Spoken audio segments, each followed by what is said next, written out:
Hi friends, అందరు ఎలా ఉన్నారు? బాగున్నారా? నేనైతే చాలా బాగున్నాను. ఈరోజైతే ఆలుగడ్డ బజ్జీ చేద్దామని మా బాబు స్కూల్ నుంచి వచ్చేసరికల్లే చేద్దామని ప్రిపేర్ చేస్తున్నాను. దానికి పెద్ద సైజు ఆలుగడ్డలు ఒక 3 తీసుకొని దానిపైన ఉన్న పొట్టునంత తీసేసి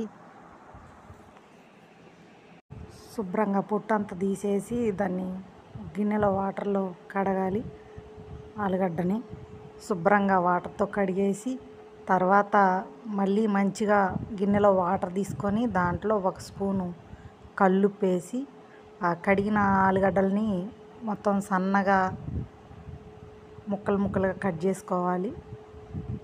సన్నగా రావాలి ముక్కలు. చూడండి, ఇక్కడ చూపిస్తున్న విధంగా రావాలి. వాటన్నిటిని మళ్ళీ ఆ ఉప్పు నీళ్ళు వేసిన వాటర్లో వాటిని వేయాలి. ఎందుకంటే అలాగా ఆలుగడ్డ ముక్కలు నల్లబడకుండా ఉంటాయండి. ఉప్పు నీళ్ళల్లో వేస్తే వాటర్లో మనం నూనె హీట్ ఎక్కేసరికెళ్ళే కొంచెం టైం పట్టిద్ది కదా. ఒక గిన్నెలోకి శనగపిండి తీసుకొని దాంట్లో 2 స్పూన్ల వరిపిండి వేసుకోవాలి. తర్వాత కొంచెం జీలకర్ర వేసుకోవాలి. 1 అర స్పూన్ జీలకర్ర,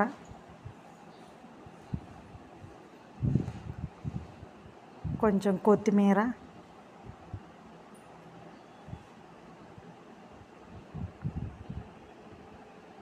అర స్పూను ఉప్పు,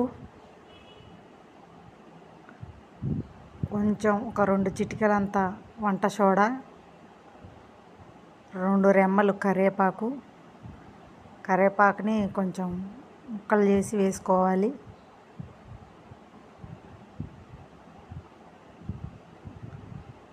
అర స్పూను కారం. దాన్ని అన్నిటినీ మిక్స్ చేయాలి బాగా. మనం వరిపిండి ఎందుకు వేసామంటే వరిపిండి కొంచెం ఆరిపోయిన తర్వాత కూడా చేసిన తర్వాత బజ్జీలు కరకరలాడతాయండి. అందుకని వరిపిండి 2 స్పూన్లు వేసుకోవాలి. తర్వాత మొత్తాన్ని వాటర్ తోటి చూపించే విధంగా ఉండలు చుట్టకుండా జాగ్రత్తగా కలుపుకోవాలి. ఉండగాకుండా కొంచెం వాటర్ పోసుకొని కలుపుకోవాలి. ఇక్కడ చూపించే విధంగా చూడండి, ఇట్లా కలుపుకోండి. కొంచెం వాటర్ వేసుకోవాలండి, కొంచెం లూజ్ రావాలి. చూడండి, చూపించే విధంగా 1 స్పూను పైకి తీస్తే జారిపోయేటట్టు కలుపుకోవాలి. ఉండలు చుట్టకుండా బాగా మిక్స్ చేయాలండి. చూడండి, ఇంకొంచెం వాటర్ వేసుకొని బాగా కలుపుకోవాలి. ఉండగట్టకూడదు పిండి. చూడండి, చూపించే విధంగా అలా జారిపోవాలి. ఇప్పుడు పర్ఫెక్ట్గా అయిందండి. ఇప్పుడు స్టవ్ వెలిగించుకొని కళాయి పెట్టుకొని దాంట్లో గుంట కళాయి పెట్టుకోవాలండి. ఎప్పుడైనా ఇలాంటి నూనెలు అవి చేసేటప్పుడు గుంట కళాయి అయితే నూనె తక్కువ పట్టిద్ది. అదే ఎడల్పు కళాయి అయితే నూనె ఎక్కువ పట్టిద్ది. గుంట కళాయి అయితే కొంచెం నూనె అయినా సరిపోయిద్ది. చూడండి, నేను అర కళాయి కూడా పోయలేదు నూనె. ఈ ముక్కలన్నిటినీ ఉప్పులో వేసాం కదండి, ఆ ముక్కలన్నిటిని చూడండి తెల్లగా ఉన్నాయి. అదే మనం విడిగా ఉంచినట్టయితే నల్లబడతాయి. వాటన్నిటిని తీసేసి వాటర్ లేకుండా శుభ్రంగా పక్కన పెట్టుకోవాలి. ఇప్పుడు నూనె కాగిపోయిందండి మనకి. మీడియం ఫ్లేమ్లో పెట్టుకోవాలి. చూడండి, 1 చుక్క వేస్తే అలా పైకి రావాలి. అప్పుడు ఇంకా నూనె పర్ఫెక్ట్ కాగినట్టు. హీటు మీడియం ఫ్లేమ్లో పెట్టుకొని వేసుకోవాలి. చూడండి, చూపించే విధంగా 2 పక్కల బాగా పిండిని ముంచాలి.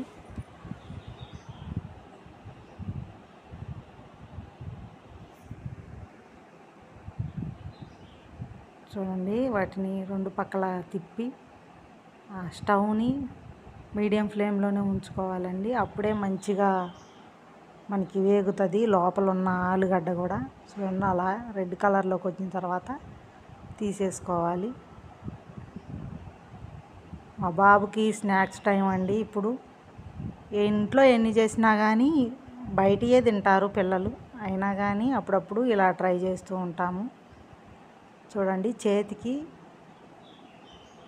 నూనె కూడా అంటట్లేదు, కొంచెమే అంటుతుంది నూనె. ఎక్కువ నూనె అయితే పీల్చలేదు. ఇలా ట్రై చేయండి ఎప్పుడన్నా.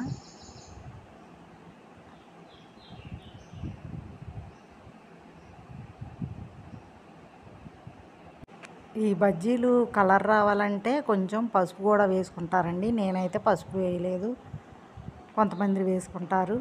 అవి మంచిగా కలర్ వస్తాయని. చూడండి మన ఈ వేడి వేడి ఆలుగడ్డ బజ్జీలు అయితే రెడీ అయిపోయాయండి. చాలా బాగున్నాయి. Thanks for watching. బాయ్.